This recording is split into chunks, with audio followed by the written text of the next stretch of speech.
the idea that we cannot afford to have children, that really it's best if we didn't, is a shocking indictment of our societies. Something is very wrong. Coming up on British Thought Leaders, part 2 of my interview with Ashley Frawley. We talk about falling birth rates and the dangers of a society that doesn't live for the next generation. The idea of having children as an ideal is an extremely important expression on the part of our society of commitment to the future. And when fewer and fewer people are able to make that commitment, or where many more people are refusing consciously to do that, they are abdicating responsibility for the future. Ashley says families are under attack from our institutions and our lifestyles. They don't talk about mothers. This word mother is a dirty word. And so the family really is seen as this very, very negative thing. And family breakdown is seen as good, it's great, inevitable. Eventually, it's just on its way to the final dissolution, that there just won't be families anymore.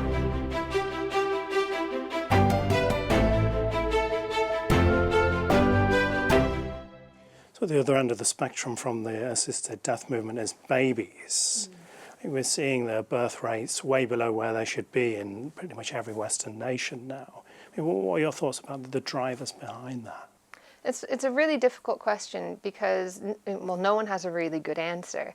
So there are lots and of course, with any big trend like that, there's not going to be one cause. There's lots of things that will go into this.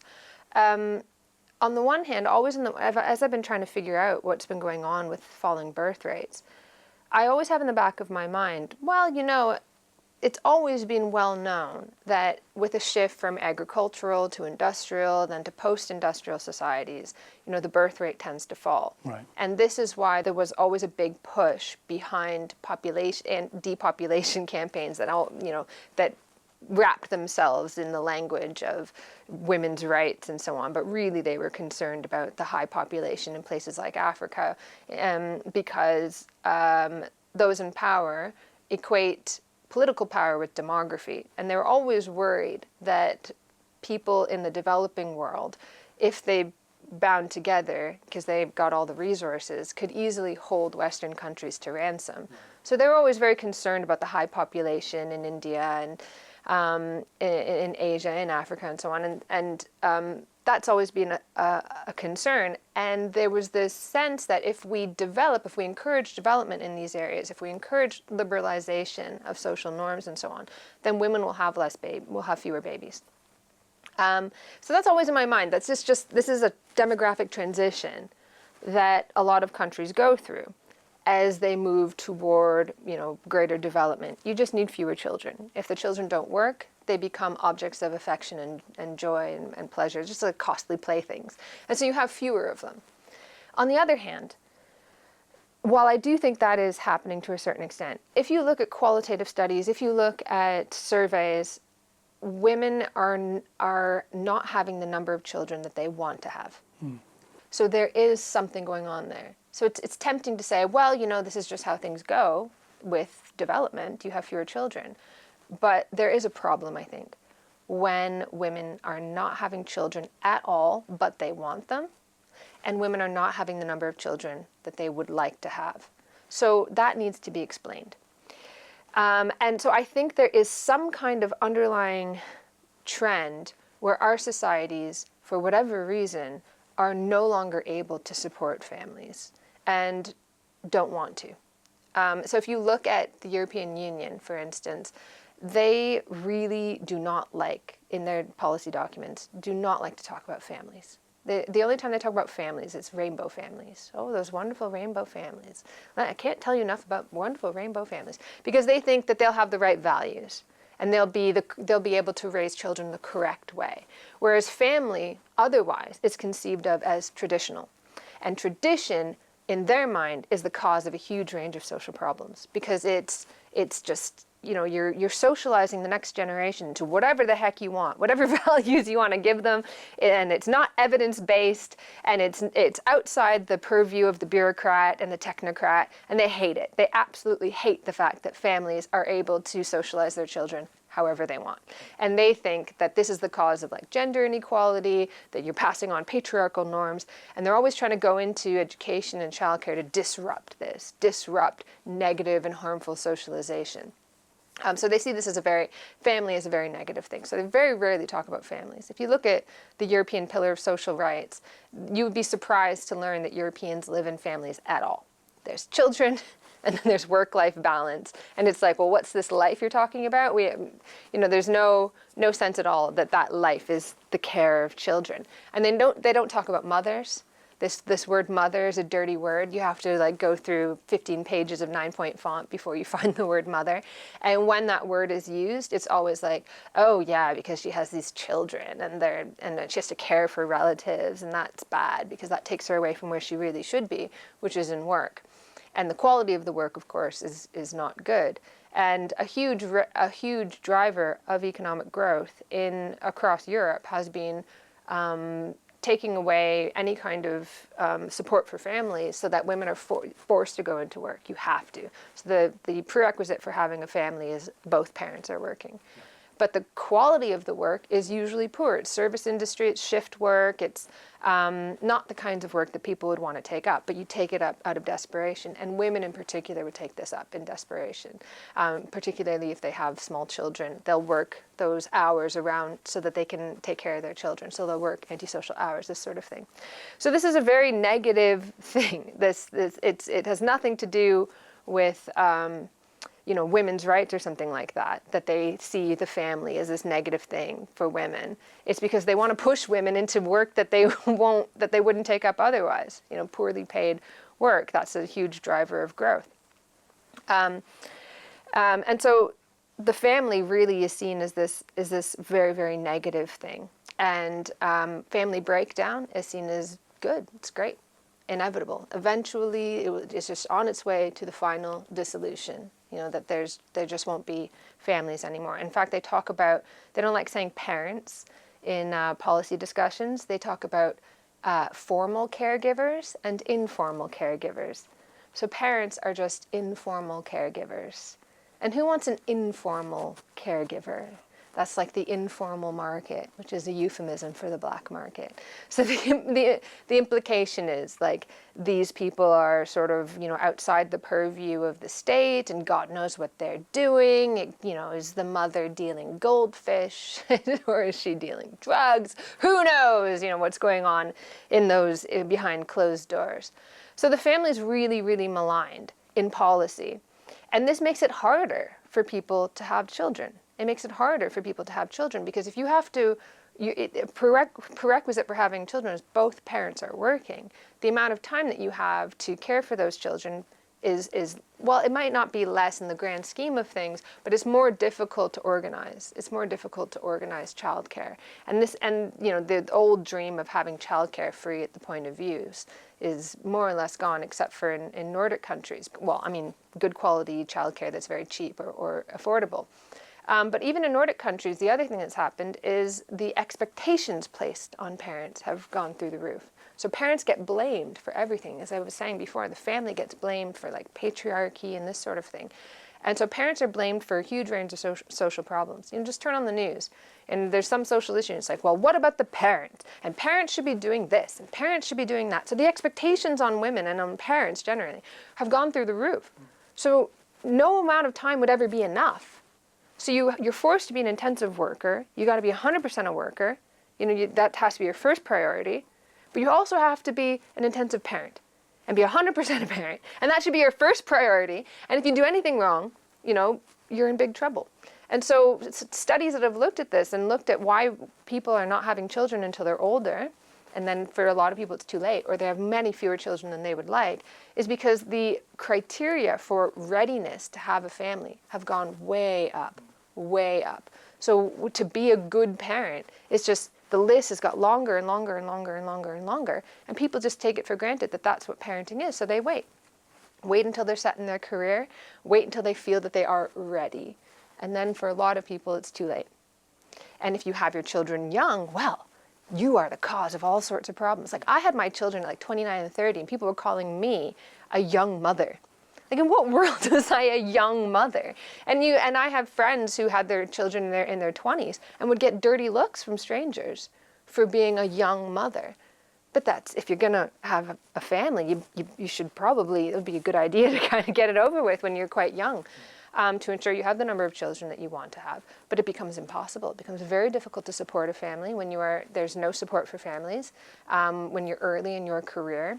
If you're in precarious work, as many people are in their 20s, you just can't do it. And then you're blamed. You're also blamed. Oh, young mothers do this. And how dare you have children when you are not set in your career? Okay, so then you wait until you've set in your career in your 30s, and then, oh gosh, I can't have children. Oh, you women, you wanted to be career women. Well, look what happened, you know? So it's become more and more difficult. And then there's, of course, I think there are all these trends that I've just explained, all these trends that really mitigate against having a family. First of all, that malign the family as a cause of problems, that make the task of parenting so much more difficult, so fewer and fewer people feel that they're able to take it up. And when they are able, they're not able to have children or as many children as they would like. But also there are movements in society that take these trends and justify them. Say, this is actually great. The falling birth rate is a great thing for women. It's a sign of women's empowerment. Never mind that I just said that the women who are, most women aren't having the children that they want. They're not saying, oh yes, I'm an empowered woman. No, the vast majority of people still want to have, not the vast majority, the majority of people still want to have children. But you see this kind of trend creeping up where people say, I don't want to have children. Why would I want to bring children onto, I was just debating this woman on GB News, I can't remember her name, who was saying, why would I want to bring a child into a world that may not even exist in 100 years? So this is an environmental choice. Yes, yes. So due to climate change, she had her husband get a vasectomy because the doctor refused to, allow her the more permanent measures. Anyways, and that is insane. Like, that is doomsday cult level stuff. But it was printed in a major newspaper, this idea, the world may not even exist in 100 years. I mean, scientists say a lot of things, but I don't think scientists are saying the world may not exist in 100 years. But so then this ongoing trend of all of these things mitigating against the creation of families, unable to buy a house until you're in your late 30s, this sort of thing, gets rationalized as though, oh, that's what we wanted all along. All of these impotent movements who've been unable, large portions of the left, who've been unable to demand a better life for people, start seeing these trends and say, oh yeah, well, that's what we wanted all along. Isn't there something about abolish the family in the Communist Manifesto or something? And so they start saying, oh yes, this is great, this is great. Not realizing that, when people's families break down, they're not saying, oh yay, I've won for empowerment. Their families have broken down. This is not a world that they want to live in. Yes, they can carry on, and that's good, but no, that's never a situation anybody hopes for when they get married, when they have a child, when they open a home, they start a home, start a family. That's not what they want. But this gets completely abandoned as an aspiration. And it's weird too, because the left will say, oh, well, young people can't afford to buy a house. Why is that a problem? Wait, you think young people want to hear their voices echoing off the empty walls, in the empty halls? No, because they want to start a family. That's what you need a house for. It's not for you and your 18 cats. It's for your kids. It's for you to have a sense of security, a haven in a heartless world. That's what people want. And they can't bring themselves to say that, so they wind up being very, very incoherent. So then you have all these fringe movements like birth strikes and this sort of thing where women say, I won't have children because I don't want to further climate change. So all children become just like mouths to feed and climate catastrophes. Or because Trump got elected. Or because Trump got elected, yes, sort of people piggybacking on the 4B movement from South Korea. Interestingly, another society, and I think they have the lowest birth rate in the world, a trend that predates these movements that arose to justify it. And so they're justifying an ongoing process and turning it into a movement. And I wrote about this recently, and I remember reading in an article as I was sort of reviewing literature and so on, this woman said, I decided in my early 30s I was going to focus on my career rather than relationships. And then I came across the 4B movement, which is the 4 no's: no dating, no relationships, no marriage, no children. So, well, I'd been doing this all along, so it was a great, so it was a great movement, So she was able, instead of thinking like, oh, I am living in an atomized society, there's something wrong here, that I'm unable to find a partner, that I'm unable to have some security, I'm unable to have a home, and I'm unable to make a family. It's like, oh, actually, I was part of a movement. I was at the forefront of something. And it allowed her to sort of alleviate this, what could have been a potential sense of deep atomization. Now, I'm not maligning people who decide not to have children for whatever reason, or who are unable to have children. But the idea of having children as an ideal is an extremely important expression on the part of our society of commitment to the future. And when fewer and fewer people are able to make that commitment, or where many more people are refusing consciously to do that, they are abdicating responsibility for the future. You don't really become an adult until you take responsibility for the next generation. And that doesn't have to be through having children yourself. It could be through, all sorts of mentoring roles and this sort of thing. But people see that as an imposition. And I've seen this a lot in the sort of the extreme side of these movements, the abolish the family, sort of Sophie Lewis types of people, where you get this sense they want to be children forever. The idea of having to care for someone else is unthinkable. They want to be cared for. They want to be cared for by institutions. They want to be cared for by the state.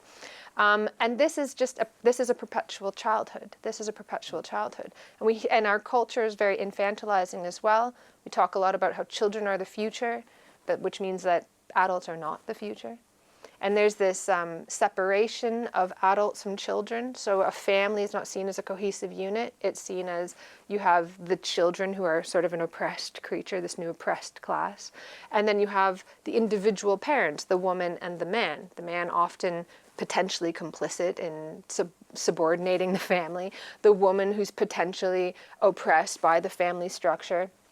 And there's no sense of any kind of relationships between people. So when people say children are the future, it's never like children in a family.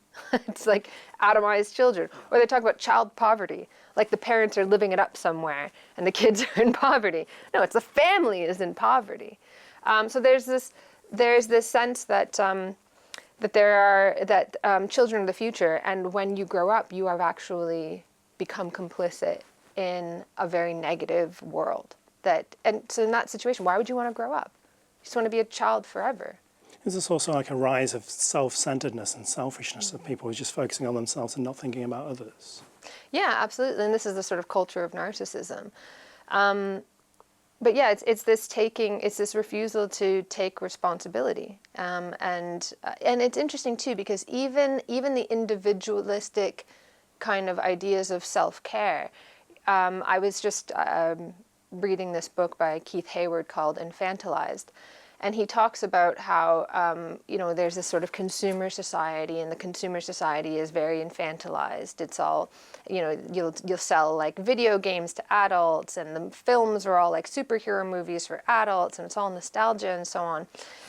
And the strange thing about that culture is that it also coincides with, he says in the book, that we are engaging in all this consumerism instead of personal growth. And I was thinking, actually, we have a huge personal growth industry. It's enormously commodified. It's, self-help books and so on. But the way that you develop as an individual is entirely self-contained. And it's not as you might have developed as an individual in the past, which would have been as an individual responsible for someone else.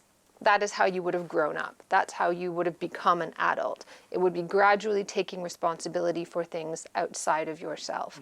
Becoming a parent, becoming a caregiver for older parents, being part of your community, doing some kind of, there are all sorts of institutions in society that more or less organically grew mentoring relationships. Like, football teams, for instance, often have men who are in their, late 30s, sometimes early 40s, and you have like 16-year-olds. And these mentoring relationships would develop between the men and the boys there. And now you just say that and people think, You know, it's all very sort of maligned. And so when we all become sort of very risks to each other, then more of our personal growth becomes personal. And it's about shoring ourselves. It's about insulating ourselves from the harm of others.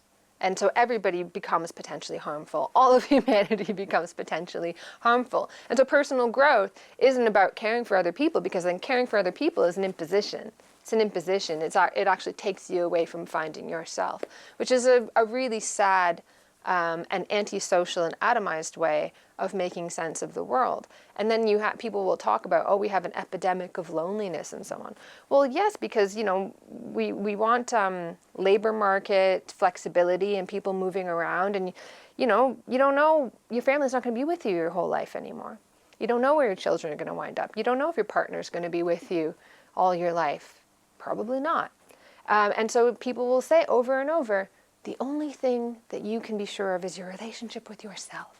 You must love yourself first before you can love other people. Why? Because you might have to go work somewhere else. You might have, you got to get on your bike. You got to be, resilient, and so relationships to other people hold you back. And then what happens when you get old? There's no one left. You're not useful anymore. Well, don't worry. We've got a solution for that too. Yeah. This difficulty in raising a family, is it something that's come about because of a series of wrong policy decisions, or would you say there's kind of like a force behind it that's pushing this to happen? It's hard to say. No one knows exactly what's causing the demographic slide, what's happening behind the fall in birth rates.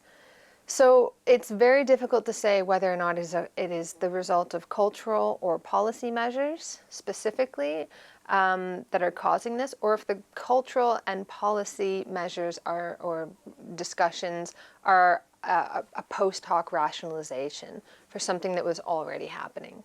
I think the family is definitely seen as a burden, as a hurdle for things that policymakers want to get done. The new ideal subject in society is feminine. It's a woman. The old subject of the man as being the ideal is gone. And that people might find that surprising because, still men hold most of the positions of power, but we complain about that endlessly in society. And the fact that women don't make it into those higher echelons of power is often because of children. So, you take time out of your career to raise your children, and a lot of women, after they have children, they will work part-time. So this is a barrier, a burden to what should be happening, which is where women hold most of the power. And you look everywhere where people talk about the ideal leader, the ideal leader. Well, what are the ideal characteristics of a leader? They're often the ideal characteristics now of the stereotypical feminine.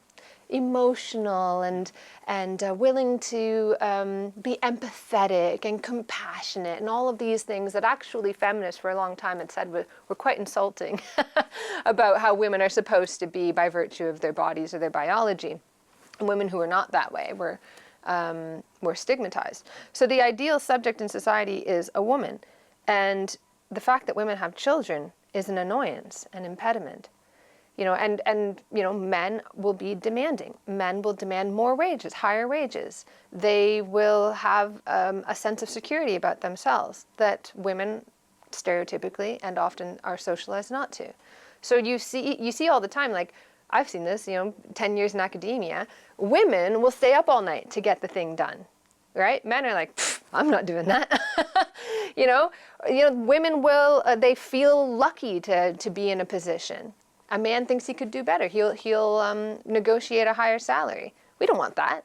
We want women who are compliant, who doubt themselves, and in the health sphere who are body conscious and who women were historically guardians of religious norms and morality and so on. So they'll be like guardians of the new sort of health norms and health surveillance and body surveillance and this sort of thing. So women are ideal for that. That's what we want now in society. And the family holds her back from that. So I don't know if that is something that is a causal factor in the fall in birth rates, but it's definitely happening in policy circles where the family is increasingly seen as an annoyance. And it would be better if women somehow didn't have children. I don't know how it squares in people's minds, like the continuation of humanity.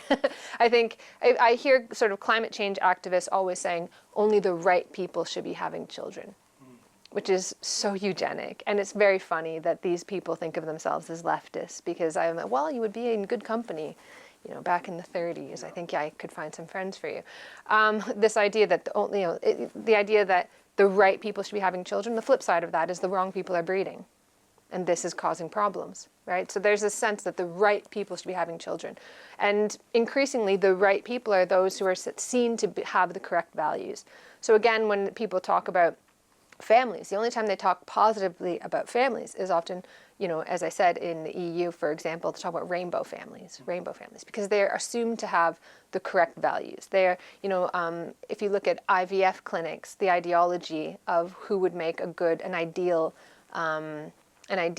patient, or say patient, it's changed over time. It used to be just anybody who needed it. Now it's increasingly lesbian families, because they're seen to have the correct values. They have what it takes. That they will be more responsible than heterosexual families for whatever reason. And these are all stereotypes. Because the flip side of women are wonderful is women must be wonderful. And if you are not, you will be punished. So look at the whole TERF slur, for example. Who usually is the victim of a TERF slur? It's women. Women who are uppity, women who are not accommodating, who are not nice, right? So first you're punished because you don't go along with the ideology of the sort of transgender movement. And then you're punished again for not living up to the stereotype, the celebrated feminine, which is that you are nice, accommodating, compliant. And these women are not like that. And you often see, I've seen in online debates saying, I thought women were supposed to be nice. You know, so the family gets in the way of these things, and the only time that people will talk about the family is if they are the right kinds of families. And I again, as I say, I don't know what came first. What came first, the demographic decline or the policy justification? But it is certainly the case that the family is seen as a negative thing that holds society back. One specific issue I wanted to ask you about, in Canada, some Indigenous ladies said they were not allowed to see their newborns unless they agreed to be sterilized, which to me just seems incredible. And can you tell us about that? It's hard for me to tell you about that without getting really angry. Justifiably. Yeah, so I've written about this. I published a paper about this a few years back, about how this ideology of intensive parenting and what it takes to be a parent has creeped into Indigenous communities. And it's got repackaged as, oh, this is actually how you would have raised your children if the evils of colonialism hadn't come and disrupted the sacred nature of mothering, or whatever it is. And it's completely made up because, like, you know, anthropologically, you know, parenting through fear is the most common way of parenting. You had like a whipping man. There's all sorts of things, you know, that go on. My grandmother used to tell me, you know, stories, folklore stories about like a decapitated head. Like, you know, actual culture is not like all this gentle parenting stuff that they package in. But then now they put some turtles on it. They go, oh, this is how you would have raised your children. And then the flip side of that is they say, oh, well, the reason why you have all these problems is because you've lost touch with your traditional ways of parenting, which are conveniently all the advice that we give to mainstream society, but with some turtles and dream catchers on it. And so they're still blaming families. They're still, and in particular mothers, for the problems of communities, which they have been doing since the church. Like why are these darn Indigenous people, what's so wrong with them? And they don't know how to raise their children. So they can't raise good Christians. So take them out of the families and put them in Christian families. Oh, they can't raise the good liberal citizen. Take them out of those families, put them in white society, put them in residential schools, this kind of thing. And teach them how to, you know, we can, you know, kill the Indian and the child and all of that stuff. But all of this, the through line was that they're not raising their kids properly. And it's so frustrating when you like look through the documents, and there's one point, I don't know, it was in the 60s or something, all these psychologists are sitting around talking about what's the problem of the Indigenous parent, the problem of the Indigenous. There's like one Indigenous person in the room, he stands up, you're the problem, you're the problem. And they're like, interesting. But what is it that causes the problem of the Indigenous parent? They're just constantly blaming, and they're still blaming Indigenous parents. You know, there's the problems in Indigenous communities are the same problems that you have anywhere in the world where humans live in poverty, live far away from jobs, you know, and they become wards of the state. It's very complex why there are social problems. But what winds up happening is they scapegoat mothers. Well, they scapegoat families, parents, but they mean mothers. And Indigenous people still have large families. You know, my family, my dad is one of 10. And, you know, it's a great big family. And the more children you have, the more blessed you are. It's wonderful. But this idea that you have like 7 children now is awful. And so there was this horrible, horrible story. So I always thought, you know, when I heard about the sterilization of Indigenous mothers, up until 2017, I think, but when they started this class action lawsuit, might be after, I'm not sure. But at least until then, when I heard about that, I thought, they're not sterilizing women now on the basis of why they used to sterilize women, or, you know, sterilize undesirable people all over the world. You know, eugenics and this sort of thing, and outright sort of hatred or racial superiority and all of that kind of thing. How this operates now, we still have eugenic ideas in society all over the place. We just discussed them. We talked about disability. But how it's talked about now is through kindness, through, you know, choice, autonomy, all these sorts of things. And so I was quite certain when I heard about this, I thought, you know, I bet you that how these sterilizations are happening is like, you know, aren't you a bit poor? Don't you have lots of children already? Shouldn't you really think about how many children that you're having and whether or not you can support them, right? Because only the right people should be having children, which is middle-class people, and they should have 2. And then you've got these poorer women who are having 7. How dare you? How dare you? But that's all wrapped up in, oh, well, wouldn't it be best for the child, this sort of thing. That's what I thought. And then there was this awful story of an Indigenous woman who, in Quebec, who had 7 children, and she had lots of health problems, and she had I think she had a pacemaker fitted.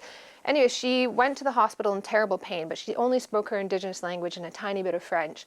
So she was live streaming on her Facebook page what the nurses were saying so that her cousin could translate for her because she didn't speak French. And her cousin was telling her, the nurses are calling you a slut and a whore. And they assumed that she came in like looking for drugs. They assumed that she was going through alcohol or drug withdrawal, which she was not. But they assumed that because she was Indigenous. And they were saying, what would your children think if they could see you here? And she said in her broken French, that's why I came. And she was saying in her Indigenous language to her cousin, I think they've given me too much morphine, which I'm allergic to. But the nurses did not pay any attention to her, and she died. And she was a mother of 7. She died that night. And they were horrible to her. The nurses were disgusting. I recently did a podcast on this on my Patreon, and I couldn't play the recordings. They were too disgusting, too horrible. And I changed my mind. I thought that they were doing it, you know, under the guise of kindness, and I realized, no, they're doing this stuff in there's just outright forms of hatred. And why? Why? Because they think you are too poor to be having children. And so isn't it best that we should sterilize you? How dare you have that many children? How dare you? And so, you know, the wrong people are breeding, and that this supposedly is the cause of social problems. And it's utterly disgusting. It seems we're kind of at the point where we're talking about altering our society in all these different ways because it's a failing society. Like people can't afford to keep living, or people can't afford to have children. What can we do? And that's a really good way of putting it. It's not a good society to be living in, where we say, really, can we afford to have children? Really, can we afford to have children? What?